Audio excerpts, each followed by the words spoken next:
és egy újabb Daily Mail TV exkluzív hír, túl flankos ahhoz, hogy túlzásba essen. Meghan Markle rávette első férjét, hogy beleegyezzen egy terhességi szerződésbe, hogy minden lehetséges luxusban részesüljön, ha életet ad gyermeküknek. Charlie Langston exkluzív részleteket közölt New York-i szerkesztőségünkből.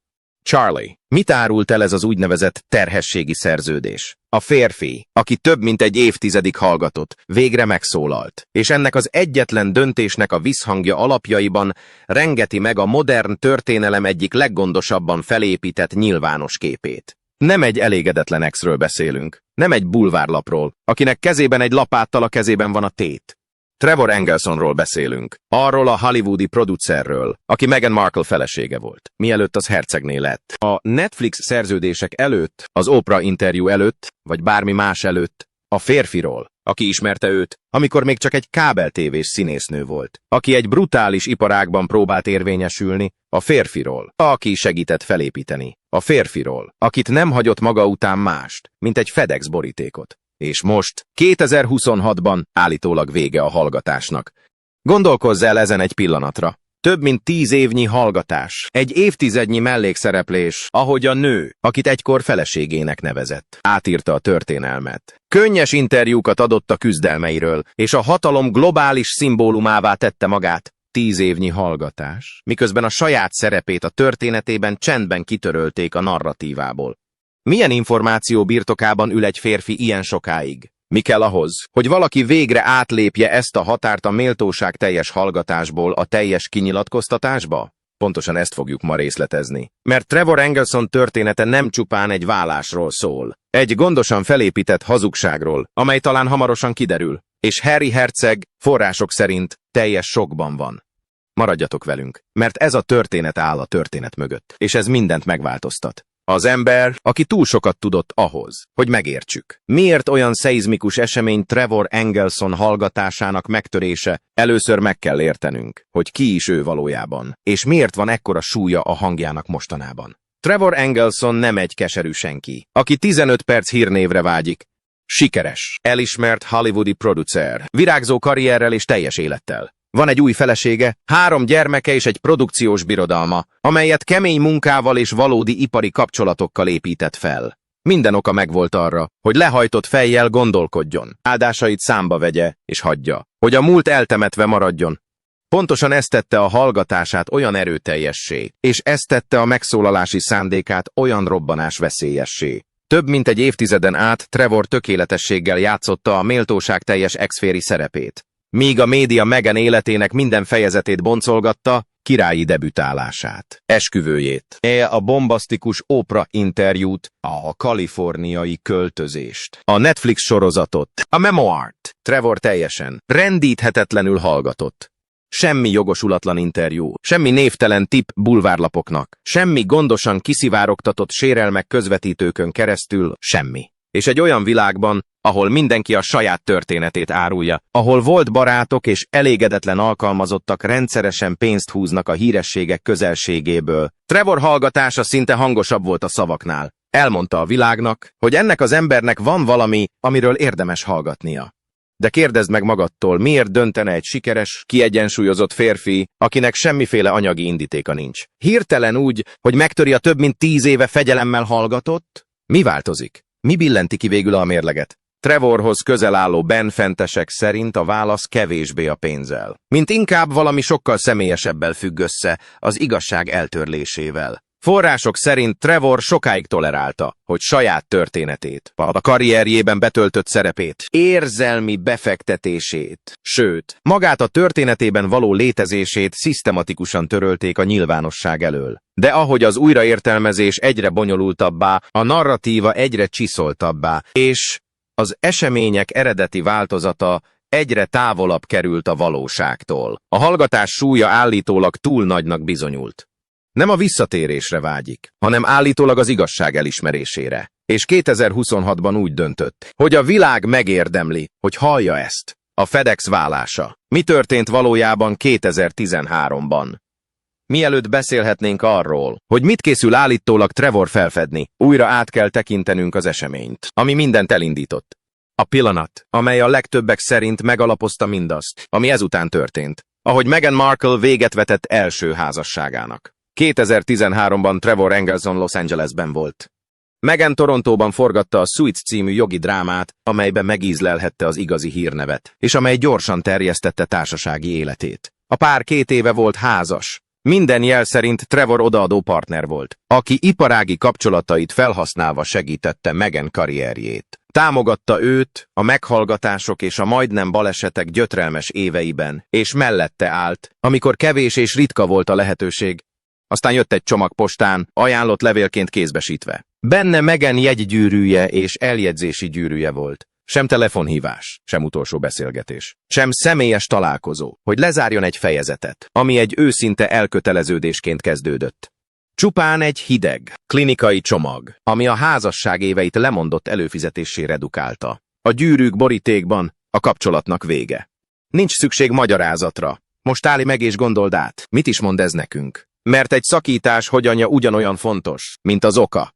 Amikor egy FedEx csomaggal vetsz véget egy kapcsolatnak, és képtelen vagy rávenni magad, hogy valakinek a szemébe néz, és akár csak egy rövid, nehéz beszélgetést is lefolytass vele, az elárul valamit a felelősségvállaláshoz való viszonyodról. Arról árulkodik, hogy hajlandó vagy az embereket lépcsőfokként kezelni, ahelyett, hogy alapvető tiszteletet érdemlő emberi lényekként kezelnéd. Trevort állítólag váratlanul érte a dolog.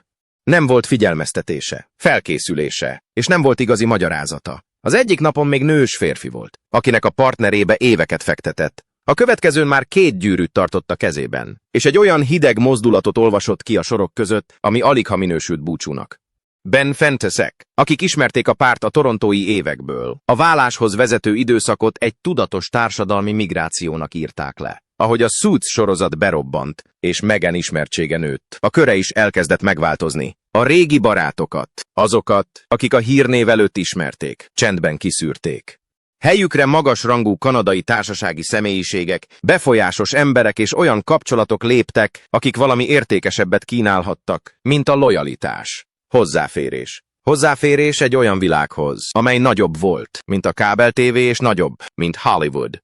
Több beszámoló szerint Trevort nem csak fizikailag, hanem érzelmileg is hátrahagyták. Amíg a nő Torontóban, Trevor pedig Los Angelesben volt. Ő volt az a férfi, aki ismerte a nőt az újraértelmezés előtt. És ahogy mindjárt látni fogjuk, pontosan ezt teszi őt olyan veszélyessé a narratívára nézve, amelyet a nő évekig épített. A vizualizációs tábla és a $100 millió téves számítás. Itt vesz a történet egy olyan fordulatot, amire még a legtapasztaltabb királyi családelemzők sem voltak teljesen felkészülve. És itt kell nagyon odafigyelnünk, mert ez az az állítás, ami állítólag Meghan teljes PR műveletét vészhelyzetbe állította.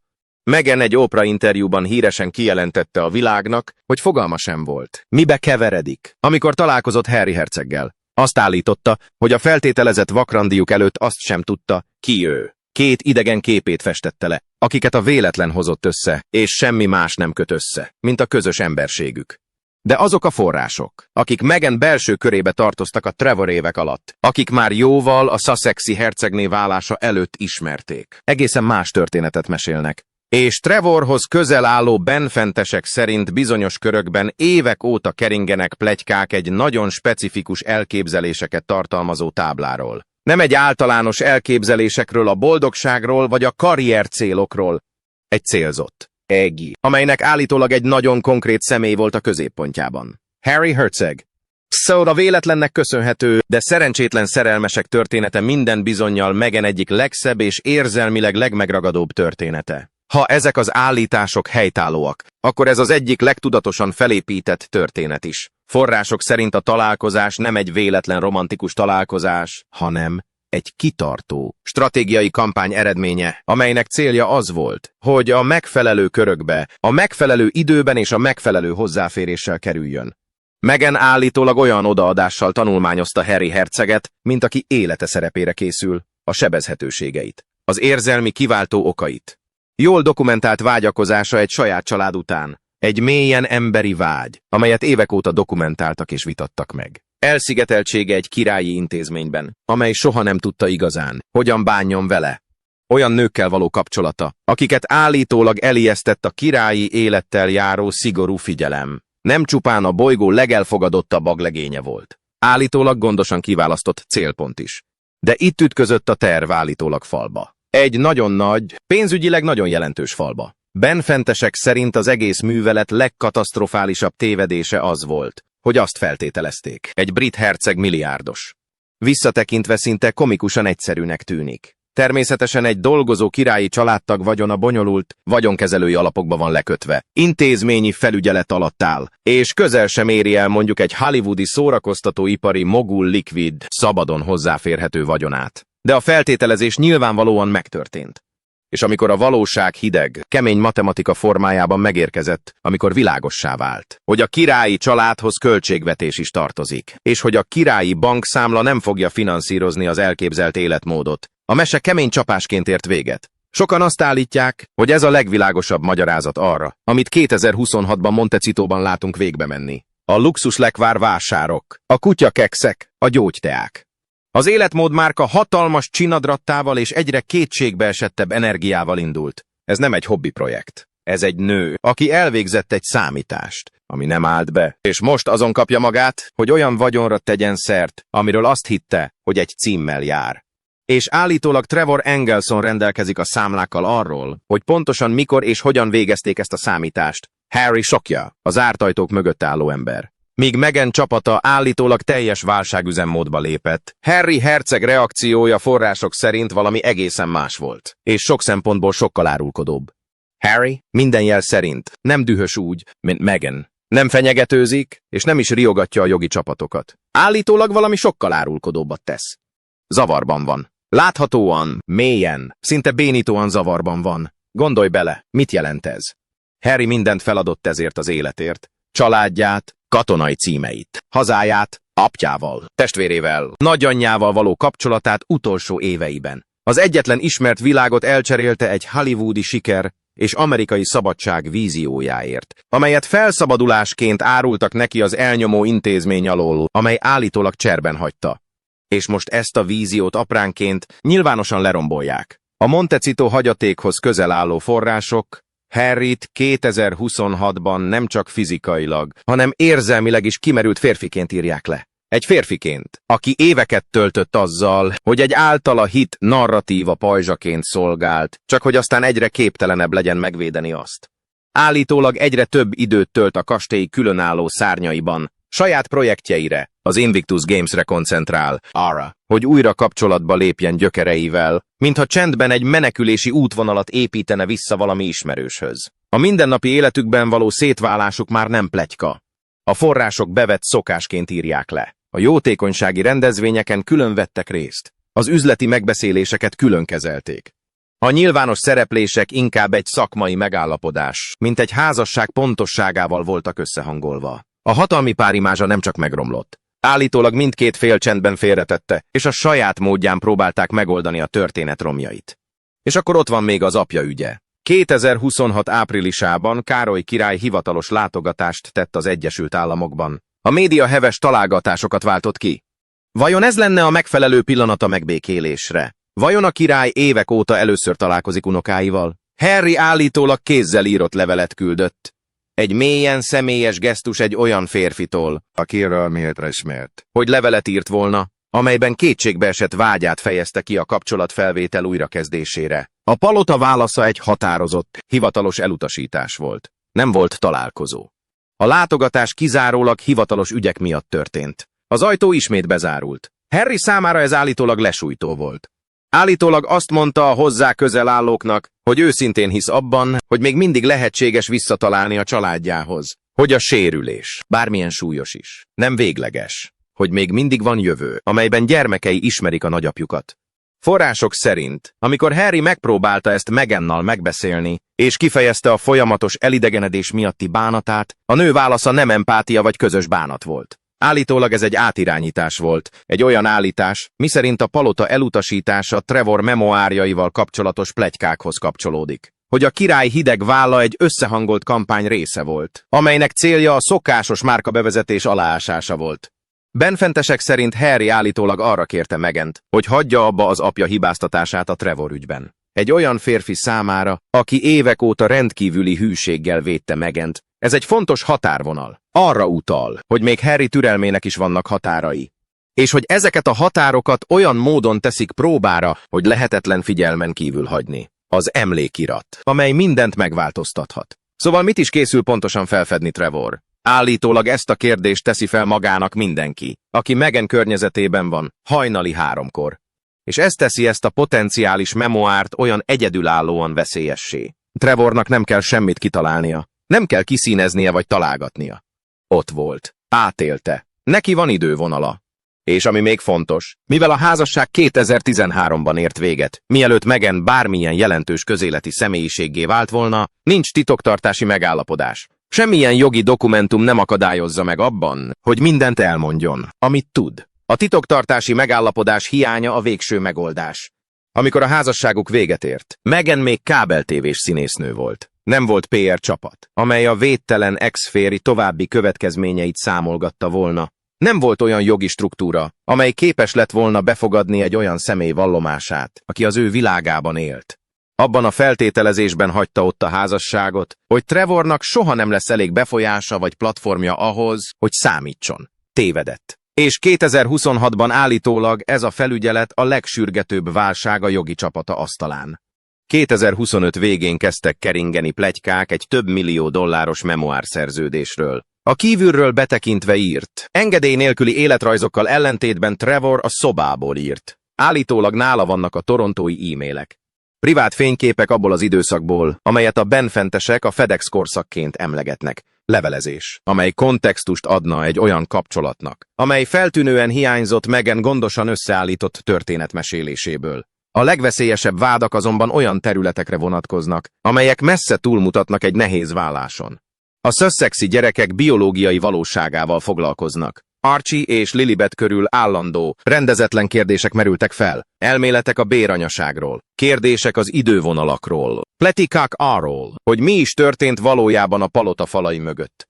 A mainstream média évekig nagyrészt elkerülte ezt a területet, az összeesküvés elmélet hívők és a királyi családot figyelő szélsőségesek birodalmának tekintette. Trevor Engelson azonban egyedülálló helyzetben van ebben a kérdésben. Források szerint Trevornak esetleg orvosi beavatkozáson kellett átesnie Megannal kötött házassága alatt. Egy olyan beavatkozás, amelynek jelentős következményei lettek volna a közös fogantatásra való képességükre nézve. Ha ezek az állítások helytállóak, és Trevor rendelkezik dokumentumokkal, amelyek alátámasztják őket, a következmények messze túlmutatnak a személyes zavaron. Olyan kérdéseket vetnek fel a hivatalos születési narratívákkal kapcsolatban, ahogyan egyetlen bulvárlap elmélet sem tette. Mert ezúttal a forrás olyan személy, aki közvetlen, ellenőrizhető tudással rendelkezik. Ez nem pletyka. Ez nem egy királyi családot figyelő blogger spekulációja. Ez potenciálisan egy első kézből származó beszámoló egy férfitól, aki törvényesen házas volt Meghan Markle-lel, orvosi feljegyzésekkel és dokumentált előzményekkel alátámasztva. És ha megkérdőjelezi a királyi vérvonalat övező narratívát, ha kétségeket vet fel Archie és Lilibet születésének hivatalos történetével kapcsolatban, akkor annak alkotmányos következményei vannak. Nem csak személyes, nem csak hírnévvel kapcsolatos, hanem alkotmányosan jelentős, olyan módon, ami rendkívül nehéz helyzetbe kényszeríteni a palotát. Megan jogi csapata állítólag éjjel-nappal azon dolgozik, hogy jogi úton megakadályozzák az emlékirat megjelenését. Felszólító levelek és tiltó végzésekkel való fenyegetések. Kétségbeesetten keresnek minden olyan szerződéses szöveget, amely előnyt jelenthetne számukra. De titoktartási megállapodás hiányában és egy olyan forrással, aki 10 évet töltött a hallgatás révén hiteles hírnév építésével, a lehetőségek állítólag gyorsan fogynak. A márka összeomlása és az összeesküvés elmélet fordulópontja. Miközben a Trevor ügy zárt ajtók mögött eszkalálódik. A nyilvánosság előtt zajló válságnak megvan a maga idővonala, és szinte teátrális elkerülhetetlenséggel zajlik. Az American Riviera Orchardnak kellett volna lennie a nagy kereskedelmi visszatérésnek. Az életmód márka, amely megszilárdította Megan identitását, mint a következő Gwyneth Paltrow vagy Martha Stewart, ízlésformáló királyi háttérrel és amerikai vállalkozói ambíciókkal. Gondosan megtervezett lágy bevezetéssel indult 2025 közepén azzal a céllal, hogy lelkesedést keltsen a teljes körű kereskedelmi debütálás előtt. Ehelyett gúnyt űzött belőle. A kezdeti hangsúly a túlárazott lekváron, igazi üvegekben, olyan áron, ami még a hűséges támogatókat is felvonta a szemöldökét. Olyan hangvételt adott, amelyből a márka soha nem heverte ki teljesen. A védjegybejelentéseket elutasítás után elutasították. A csillogó Instagram esztétika nem tudta elfedni az alapvető kérdést. Mit is árul pontosan ez a márka, és kinek szól? 2026 elejére megérkezett a fordulat. Az American Riviera Orchardot csendben felváltotta az As Ever, egy arculatváltási gyakorlattal, amit Meghan úgy magyarázott, hogy a márka mindig is így volt. A kritikusok másképp látták a helyzetet. Egy kétségbeesett kísérletet láttak arra, hogy megszabaduljanak a kudarcba fulladt indulás terheitől, és egy tisztább identitással újrakezdjék a céget. Aztán jött a logóbotrány. Az As Ever debütálása után heteken belül egy kis spanyol város, Jerez de la Frontera vezetői nyilvánosan rámutattak Meghan új márka logója, amelyen egy pálmafa és két madár látható, és a város ősi címere között feltűnő hasonlóságra. A polgármester döbbenetét fejezte ki. Állítólag mindkét oldal jogi csapatai elkezdték vizsgálni a hasonlóságokat. A történet világszerte elterjedt.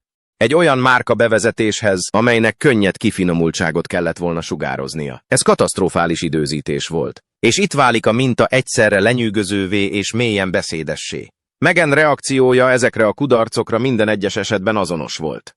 A védjegy elutasítása nem jogi tévedés eredménye volt. A logó hasonlósága nem a rossz kutatás eredménye. A márka kudarcai nem a túlárazott termék és a nem egyértelmű célpiac eredményei voltak.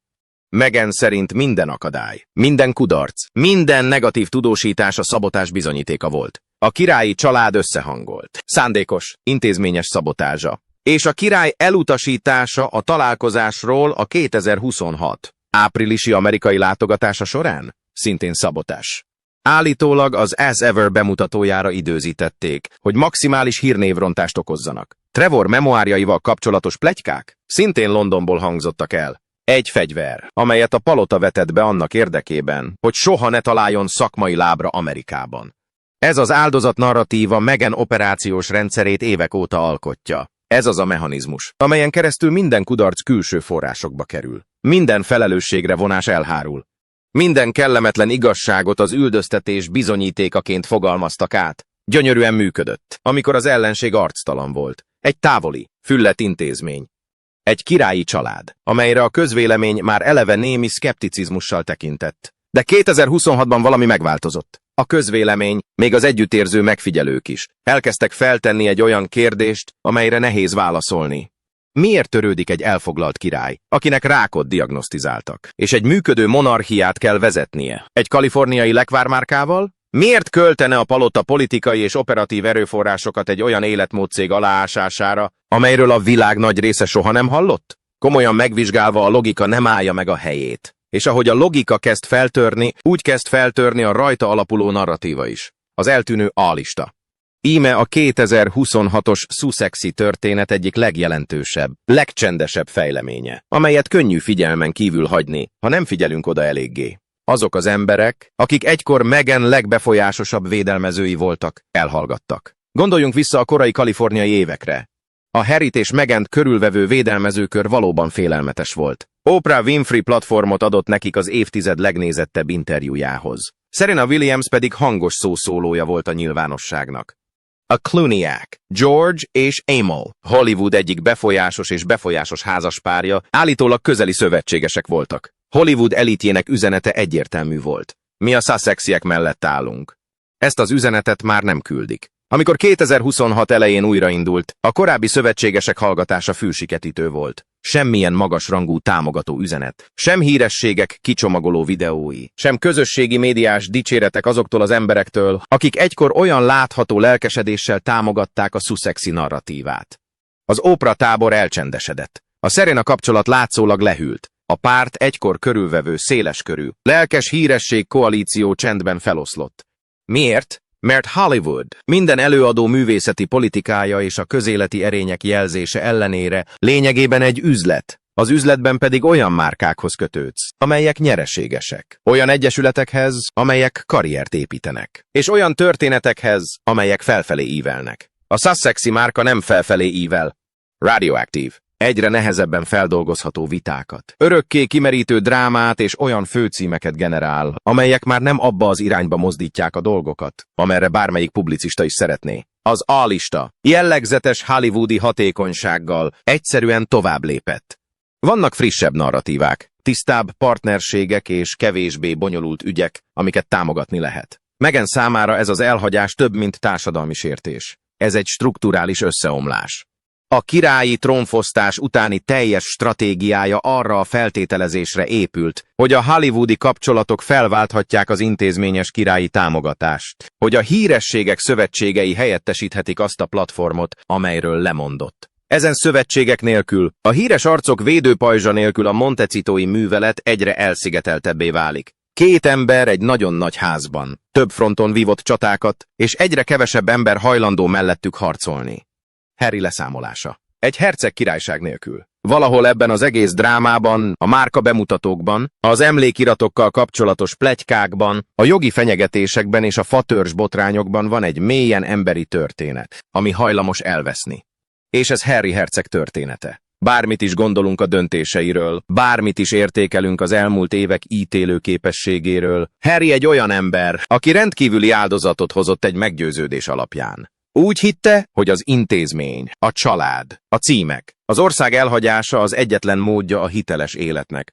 Úgy hitte, hogy az élet, amit Kaliforniában kínálnak neki, egy olyan partnerrel, aki látszólag tisztán látja őt és feltétel nélkül szereti, megérte minden egyes hidat, amit felégetett, hogy elérje azt. 2026-ban ezt a hitet olyan módon próbálják ki, amit semmilyen PR stratégia nem tud kezelni, és semmilyen manipuláció nem enyhítheti. A király áprilisi látogatása során a találkozó elutasítása nem csupán diplomáciai visszautasítás volt. Harry számára állítólag ez egy újabb fejezet volt a lassan derengő felismerésben, hogy az élet, amitől eltávozott, nem várja meg, hogy visszatérjen. Az idő haladt. A monarchia alkalmazkodott. Új fejezetek íródtak nélküle. A megbékélés, amin állítólag csendben dolgozott, vagyis hogy legalább valamilyen módon helyreállítsa családi kapcsolatait, távolabbinak tűnik, mint valaha. A Trevor helyzet pedig még mélyebbre ás, mert ha a memoárban szereplő állítások igaznak bizonyulnak, ha Harry és Meghan találkozásának, egymásba szeretetének és egymás iránti elköteleződésüknek gondosan elmesélt története a felszín alatt egészen másnak bizonyul. Harry nem csak nyilvánosan jött zavarba, hanem magában is vívódik azzal a lehetőséggel, hogy az általa választott élet egészének alapja valami másra épült, mint amit mondtak neki. Ez szinte elviselhetetlen dolog, és források szerint ő is ezt teszi. A különálló életekről, a kastély különböző szárnyairól, a függetlenül látogatott eseményekről, a személyes melegség csendesen elillanó szakmai kapcsolatairól szóló hírek már nem suttogások. Egy olyan házasság megfigyelhető valóságát jelentik, amely már nem házasságként működik, még akkor is, ha a hivatalos struktúra érintetlen marad. Válásról szóló pletykák korábban is keringtek. Tagadták, elutasították és bulvárlapok hazugságainak minősítették őket. De 2026-ban az a különbség, hogy a tagadások unalmasnak hangzanak. Hiányzik belőlük az a meggyőződés, amit egykor hordoztak.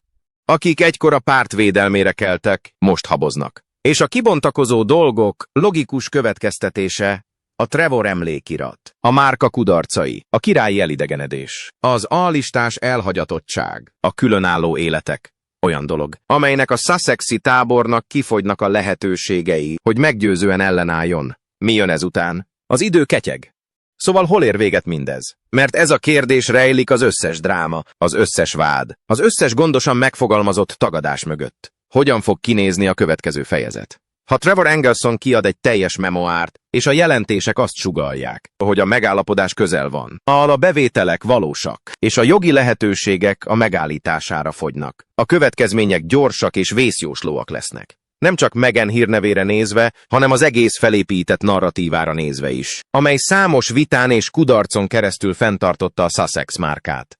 Trevor memoárja nem csupán egy újabb kritikus hang lenne, egy elsődleges forrás lenne. Valaki, aki ott volt. Valaki, akinek vannak dokumentációi. Valaki, aki 10 évnyi méltóságteljes hallgatás alatt olyan szintű közbizalmat épített ki, amit semmilyen PR nem tud előidézni. Amikor Trevor mond valamit, az emberek el fogják hinni. mert az az ember, aki egy évtizedig hallgat, olyan hitelességgel rendelkezik, amit az, aki azonnal eladja a történetét, soha nem érdemel meg. A gyerekekkel, a kortörténettel, a hivatalos narratívával ellentmondó biológiai tényekkel kapcsolatos állítások az internetes találgatások pereméről a mainstream kiadványok címlapjára kerülnének világszerte. A palata, amely történelmileg hallgatott az ilyen ügyekben, hogy elkerülje az alkotmányos botrányt, rendkívüli dilemmával szembesülne. És az alkotmányos következmények, ha az utódlási narratíva valami hamisra épülne, válságot teremtenének egyértelmű megoldás nélkül. Harry számára a választási lehetőségek szűkülnek. Visszatérés egy olyan intézményhez, amely nagyrészt nélküle is tovább működött. Maradjon Kaliforniában, és kezelje a házasságát, amelyet a források egyre feszültebbnek írnak le. Vagy találjon egy harmadik utat. Valami olyasmit, ami nem teljesen királyi és nem is teljesen hollywoodi álom, és lehetővé teszi számára, hogy olyan feltételek mellett újjáépítse az életét, amelyek valóban fenntarthatóak. Meghan számára pedig a narratíva feletti kontroll ablaka olyan módon zárul be, ami visszafordíthatatlan lehet. Minden történethez kell egy olyan főszereplő, akivel lehet azonosulni, aki szimpatikus és alapvetően hihető. Amikor az első ember, aki igazán ismert téged, úgy dönt, hogy elmeséli a saját verzióját, és amikor ezt a verziót olyan dokumentumok támasztják alá, amelyek bármilyen PR műveletet megelőznek, a történet, amit magadról meséltél, már nem az egyetlen. Ez csak egy verzió, és talán nem is a legpontosabb. A nagyobb kép, hogy mit jelent ez a pillanat. Lépjünk egy pillanatra el az egyes szereplőktől, mert itt valami olyan történik, ami nagyobb, mint Trevor Engelson, nagyobb, mint Meghan Markle, sőt, még nagyobb, mint a brit királyi család. Egy kulturális leszámolás van kialakulóban. Évekig a Sussexi történetet valami nagyon sajátos dolog, a történet érzelmi vonzereje hajtotta. A vegyes rasszú amerikai színésznő, a fiatalabb herceg, a folytogató intézmény, a bátor pár, akik megtagadták a kiváltságaikat, hogy hitelesen élhessenek. Ez egy olyan történet volt, amely visszhangra talált, és ez erőteljesen meg is történt. Emberek milliói számára Harry és Meghan valami jelentőset jelentett. Azt az elképzelést, hogy visszautasíthatod a rád bízott feltételeket, és valami jobbat építhetsz magadnak. De a történeteknek van architektúrájuk. A Sussexi narratíva felépítése pedig Meghan igazi kívülállóként való ábrázolásán alapult, aki a szerelem révén került a királyi családba, akit rosszul bánt egy olyan intézmény, amely nem tudta elfogadni őt, és aki semmi mással nem vágott vissza, csak az igazságával. Ha Trevor beszámolója azt sugallja, hogy a botlás valójában kiszámított volt, hogy a szerelmi történet részben manipulált, hogy az áldozati státusz inkább konstruált pozíció volt, mintsem hiteles élmény, akkor az architektúra nem csak szétesik, összeomlik. És olyan módon omlik össze, amit valóban nehéz rekonstruálni, mivel az eredeti érzelmi vonzerő teljes mértékben a hitelesség elvén alapult. A közönség. Még azok is, akik egykor szenvedélyes Sussex szurkolók voltak. Sok mindent meg tud bocsátani. Meg tudják bocsátani a becsvágyat. Meg tudnak bocsátani hibákat és ellentmondásokat, amit igazán nehezen tudnak megbocsátani. Az az érzés, hogy becsapták őket. Hogy érzelmileg belefektették magukat egy történetbe, ami alapvetően egy előadás volt. Ez Trevor vallomásának valódi veszélye. Nem a konkrét vádak, bármennyire is súlyosak, hanem annak a lehetősége, hogy tömeges újraértékelésre kényszeríti az ügyet. Egy pillanat. Amikor emberek milliói, akik közelről követték ezt a történetet, visszatekintenek mindenre, az Oprah interjúra. A Netflix dokumentumfilmre, a memoárra, a márka bemutatókra, és azon tűnődnek, mi volt valóság, és mi volt gondosan megrendezett. Ez egy olyan beszélgetés, amit egyetlen PR cég sem tud lebonyolítani. És úgy tűnik, ez a folyamat 2026-ban elkezdődött. Trevor Engelson több mint egy évtizedet töltött hallgatás nélkül. Távolról figyelte, ahogy a nő, akit egykor szeretett, a bolygó egyik leghíresebb és egyben legmegosztóbb emberévé válik. Nézte, ahogy a saját szerepe a nő történetében csendben kitörlődik. Felépítette a saját életét. Megtalálta a saját boldogságát, és olyan önmérsékletet gyakorolt, ami a modern világ média ökoszisztémájában szinte hátborzongatóan ritka. De a hallgatásnak, ahogy azt már megállapítottuk, van lejárati dátuma. A kérdés már nem az, hogy Trevor elmeséli-e a történetét. A kérdés az, hogy mennyit fognak elmesélni belőle, mikor fog földet érni, és hogy Meghan és Harry alkotásainak mekkora része éli túl a becsapódást. Harry állítólag sokkos állapotban van. Nem egy szerepet játszó férfi performanszának sokja, hanem az igazi, zmeles sok. Amikor valaki látja, ahogy a talaj megmozdul minden alatt, amiről azt hitte, hogy áll. A férfi, aki feláldozott egy királyságot egy történetért. Most azt nézi, ahogy ezt a történetet az ember vitatja meg, aki már azelőtt ismerte, hogy elmesélték volna. És Meghan? Meghan minden fronton egyszerre harcol. A márka kudarcok, a logóbotrány, a jogi fenyegetések, a távol lévő szövetségesek, a romló házasság, a közelgő memoár. Minden egyes eloltott tűzvész 3 újabbat hoz létre. Birodalmat épített a megújulásra, de Trevor Engelson már ott volt a megújulás kezdete előtt, és emlékszik arra, hogy ki volt ő. A világ hamarosan megtudja. Ha a kezdetektől fogva követted ezt a történetet, ha emlékszel, honnan indult és milyen messzire jutott, akkor érted, miért fontos ez a pillanat? Írj egy kommentet, és mondd el nekünk, szerinted Trevor beszámolója végre megváltoztatja a nyilvános párbeszéd irányát? És ha megjelenik az emlékirat, mit gondolsz? Mit tesz Harry ezután? Nyomd meg a feliratkozás gombot, és kapcsold be az értesítéseket, mert a történet következő fejezete gyorsabban érkezik, mint bárki várta, és mi itt leszünk, amikor eljön.